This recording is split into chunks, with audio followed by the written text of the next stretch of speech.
तो गाइस कैसे हैं आप सब लोग। लास्ट एपिसोड के एंड पे हमने देखा था कि हमारा हाजिन अपनी टीम के साथ बैंक्वेट पार्टी वाले रूम की तरफ चल पड़ता है। तो इस एपिसोड की शुरुआत में दिखाता है कि जैसे ये लोग बैक पैलेस की तरफ जाते हैं तो वहां पर ये देखकर काफी हैरान होता है कि इनका गार्डन काफी ज्यादा खूबसूरत और काफी बड़ा है। तो ये सभी लोग देखकर काफी ज्यादा हैरान हो रहे होते हैं, जबकि वहां पर सामने जो बंदा खड़ा होता है उनसे कहता है कि सर प्लीज माफ करिएगा, आपको अपने वेपन्स यहीं पर छोड़कर जाने होंगे। तो बिजर्क लीडर उसे कहते हैं कि क्या बकवास की, तू चाहता है कि हम लोग अपने वेपन्स यहाँ पर छोड़कर जाए। हाजिन उसे कहता है कि रुक जाओ, यहाँ पर इनके रूल्स के हिसाब से चलना पड़ेगा। तो हाजिन सबसे पहले अपने वेपन्स वहां पर दे देता है और कहता है कि यहाँ पर गुस्सा होने की क्या जरूरत है, हमें अपने वेपन्स जमा कराने, हम अपने वेपन्स जमा करवा देते हैं। तो वो सभी लोग वहां पर अपने वेपन्स जमा करवा देते हैं, यानी कि हमारा हाजिन और कैप्टन होंग रियोंग जो अपने वेपन्स जमा करवा देती हैं। लेकिन डोंगपिल कहता है कि नहीं, मैं अपना वेपन नहीं देने वाला, मैं मास्टर का बॉडीगार्ड हूं और जहां पर इनका बॉडीगार्ड होने का मतलब यह है कि मेरे पास हमेशा एक वेपन होना चाहिए, इसलिए मैं अपना वेपन नहीं देने वाला। सामने वाला बंदा उसे कहता है लेकिन जहां पर हमारे पैट्रियार्च के जो ऑर्डर्स हैं, कोई भी अंदर वेपन लेकर नहीं जा सकता। इसी के साथ अंदर से आवाज आती है,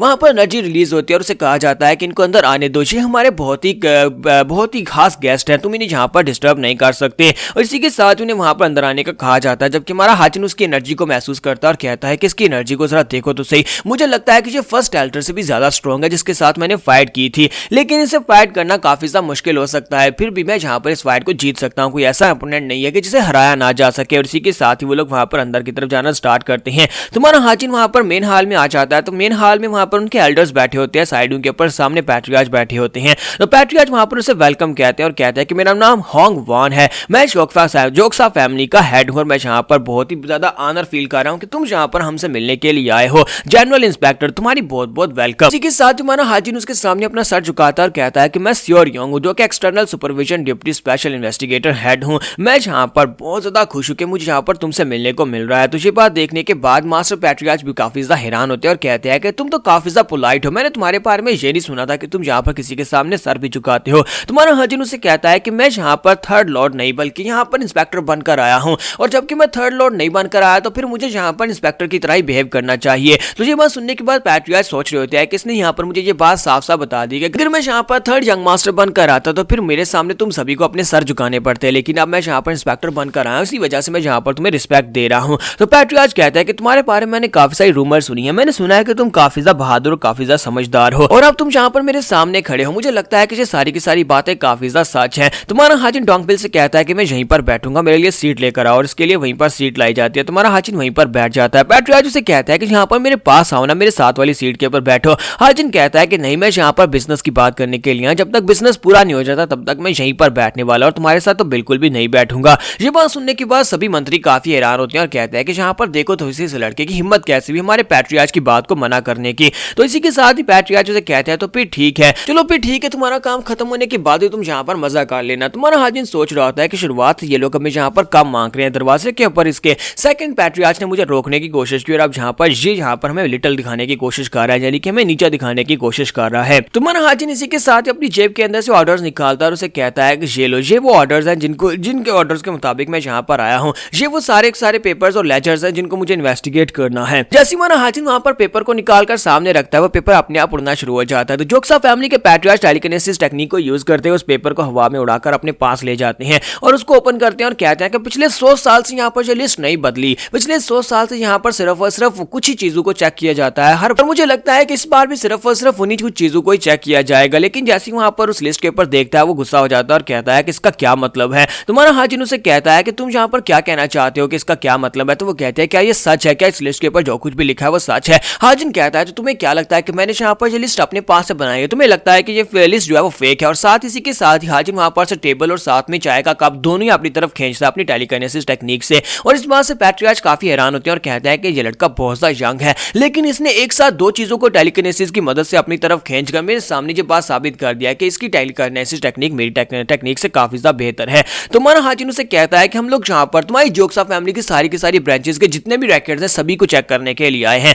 हम ये देखने के लिए आए हैं कि उन लेजर्स के अंदर कोई करप्शन तो नहीं है। मास्टर पैट्रियार्च उसे कहता है कि तुम्हें क्यों लगता है कि मैं यहाँ पर तुम्हें इसकी इजाजत दे दूंगा। तुम्हारा हाजिन उसे कहता है कि तुम्हें अपने बेवकूफ बेटे को यहाँ पर अच्छे से रेस करना चाहिए था। तुम्हारा बेटा यहाँ पर कल्ट का मेंबर होने के साथ साथ एक फोर्थ यंग मास्टर था, लेकिन उसने नाजायज फायदा उठाया, वो यहाँ पर अपनी पोजीशन का नाजायज फायदा उठा रहा। उसने यहाँ पर सभी ब्रांचेस में करप्शन की बहुत सारी करप्शन करके बहुत सारी गैर कानूनी चीजें वो मंगवाता रहा, और साथ ही वहां पर डॉक्टर्स का नाजायज फायदा उठाया। शाइन भी जो कि उसका अपना साथी था वो तुम्हारी फैमिली से था ना, उसने यहाँ पर बहुत सारी करप्शन करप्शन किया है और वो सारी की सारी करप्शन के ऊपर से अभी पर्दा उठना तो बाकी है ना। जो भी उसने किया उसका खमियाजा तुम्हारी फैमिली को भुगतना पड़ेगा। और साथ ही माना हाजिन वहां पर बात करते करते अपनी एनर्जी को रिलीज कर रहा था, जिसकी वजह से उसकी चाय जो होती है वहां पर उबलना शुरू हो जाती है। ये देखकर पैट्रियार्च कहते हैं कि इसने यहाँ पर चाय को हाथ भी नहीं लगाया, अपनी एनर्जी के साथ ही इसको उबाल रहा है। इसका मतलब यह है कि इसकी एनर्जी की कोर जो है वो मेरी कोर से ज्यादा बेहतर और काफी पावरफुल है। माना हाजिन उसे कहता है कि तुम लोगों को क्या लगा था कि तुम लोग यहाँ पर जो मर्जी करते रहोगे और पीनल लाहाल मास्टर तुम्हारे खिलाफ कुछ भी नहीं कर पाएंगे। तुम्हें क्या लगता है कि तुम लोग कल्ट के मेंबर नहीं हो। हाजिन उसे कहता है कि मैं यहाँ पर तुम्हें एक बात बता दूं कि तुम्हारी जोक्सा फैमिली और बाकी की 6 फैमिली, ये सारी की सारी फैमिलीज डीमन कल्ट का हिस्सा है। डीमन कल्ट का हिस्सा होने का मतलब यह है कि हिमालय डीमन कल्ट के साथ ही जिएंगे और साथ ही मरेंगे।